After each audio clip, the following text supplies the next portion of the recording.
जय श्रीराम.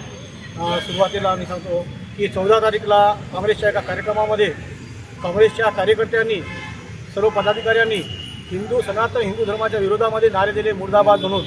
आणि ते सर्व आम्हाला काही हिंदुत्ववादी सर्व संघटनाला कळालं. ज्यावेळेस सोशल मीडियावरती आलं त्यावेळेस सर्व हिंदुत्ववादी संघटनांनी काल दुपारी हनुमान टेकडी येथे एक मोठी बैठक आयोजित केली. आणि त्या बैठकीमध्ये जे काही आम्हाला मोर्चा करण्याचं ठरलं होतं आणि जर हे काही घटना म्हणजे तक्रार जर दाखल झाली नसली तर आम्ही मोर्चा काढणार होतो. आम्ही काल PI साहेबांसोबत आलो. शिवाजीनगर पोलीस स्टेशनमध्ये आधीमध्ये हे झालेली आहे घटना, त्यामुळे या पोलीस स्टेशनमध्ये आलोत. आणि काल आम्हाला पोलीस निरीक्षक साहेबांनी 12 घंटा टाईम दिला होता की उद्या तुमचं जे काही आहे तक्रार आम्ही गुन्हा दाखल करून घेऊ. आणि आज आम्ही 12 वाजतापासून इथे 1 वाजतापासून आम्ही आलेलो आहोत. ॲडिशनल SP साहेब गुरव साहेब आलेले होते. त्यांनी सुद्धा आम्हाला आज इथे सहकार्य केलं आणि PI साहेबांनी सहकार्य केलं. आणि सर्व हिंदुत्ववादी संघटना यांचे पदाधिकारी किमान 200 ते 300 येथे उपस्थित होते. आणि त्यांच्या दबावाखाली ही आजची तक्रार दाखल झालेली आहे. जे काही नारे ज्यांनी घोषणा दिलेल्या होत्या त्या सर्वांवर इथे आम्ही आज सकल हिंदू समाजातर्फे तक्रार दिलेली आहे. जय श्रीराम. प्रमुख मागण्या काय? प्रमुख मागण्या जे काही सनातन धर्माच्या विरोधामध्ये ज्यांनी नारे दिलेले आहेत त्या सर्वांच्या विरोधात आम्ही तक्रार केलेली आहे. त्यांना तत्काळ अटक आता होणार आहे असं आश्वासन आम्हाला पोलीस निरीक्षक साहेबांनी दिलेलं आहे आणि त्याच्यावर योग्य ती कारवाई झालेली आहे.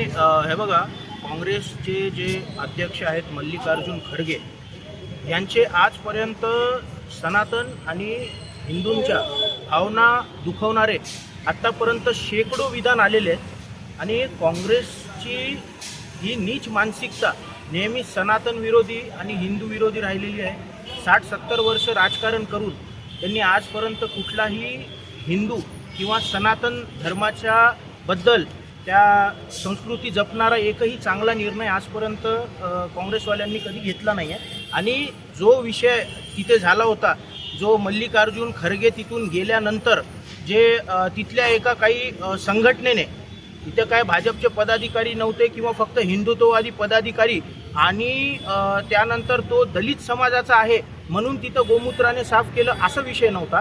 हिंदुत्वाला जो व्यक्ती शिव्या देतो किंवा हिंदुत्वाचा विरोध करतो त्याच्या निषेधार्थ ते तिथं गोमूत्राने साफ केलं होतं.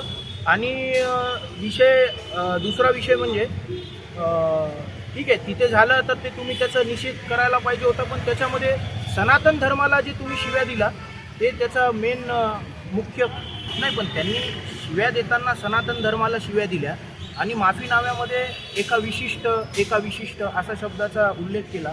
तर मला सर्व तुमच्या मार्फत, सर्व सोशल मीडिया आणि प्रेस मीडियाच्या मार्फत मला रवींद्र चव्हाणजींना सांगायचं आहे की जेव्हा तुम्ही सनातन शब्द वापरून विरोध करता त्यावेळेस मग तुमचंही कर्तव्य होतं माफी मागतानाही तुम्ही सनातन धर्म असं नाव घेत माफी मागायला पाहिजे.